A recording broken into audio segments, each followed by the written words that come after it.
Welcome to our YouTube channel, Balaji Education Hub.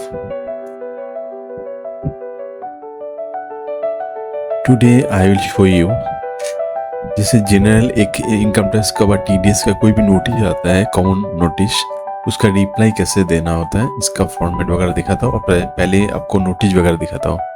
देखिए एक notice आया इनकम टैक्स का, यहाँ पे देखिए आपका 10 नंबर है और नोटिस में ट्रेस मिसलेनियस कम्युनिकेशन बोल के एक ट्रेसेस में आपका नोटिस आया है। नोटिस में क्या लिखा है?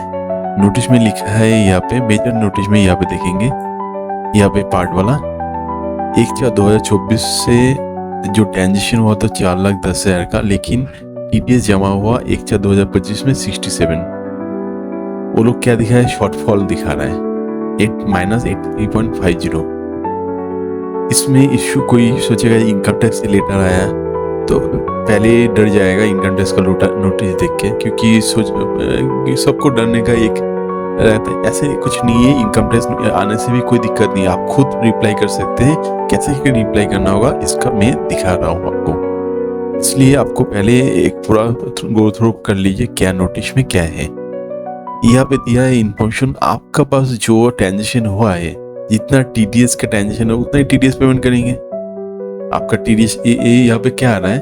4,10,000 का गवर्नमेंट को इनकम टैक्स में कलेक्शन हुआ था और नेक्स्ट ईयर में कलेक्शन हुआ 67, क्योंकि ट्रांजेक्शन नहीं है।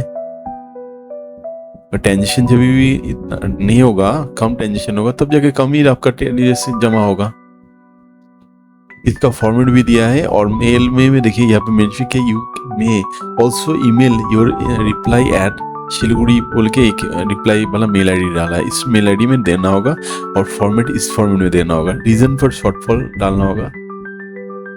इसके बाद एक्सपेक्टेड टीडीएस जमा करने के लिए principal business at a nature of business यहाँ पे डालने के लिए बोला है।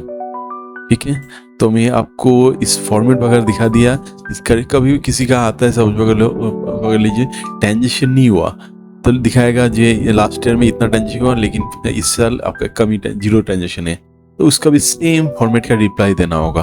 तो 2 फॉर्मेट में 1 by 1 दिखाता हूँ आपको, तो इससे को आपका इजी रहेगा रिप्लाई देने के लिए। आपका जब लेटर हेड नहीं होगा, आप लेटर हेड फॉर्मेट बना लीजिए सेम हिसाब से। इसकी वजह के to the income tax officer जो नॉर्मल है, क्योंकि जहाँ से मेल आया है जहाँ से लेटर है उसको आपको 2 करना होगा। ये इसकी टीडीएस सर्किल 61 बोल के है, तो इसलिए क्या किया मैं उसको 2 किया है। सब्जेक्ट में क्या डालना होगा? सब्जेक्ट में आपका रिस्पॉन्स नोटिस डालना होगा विथ 10 नंबर।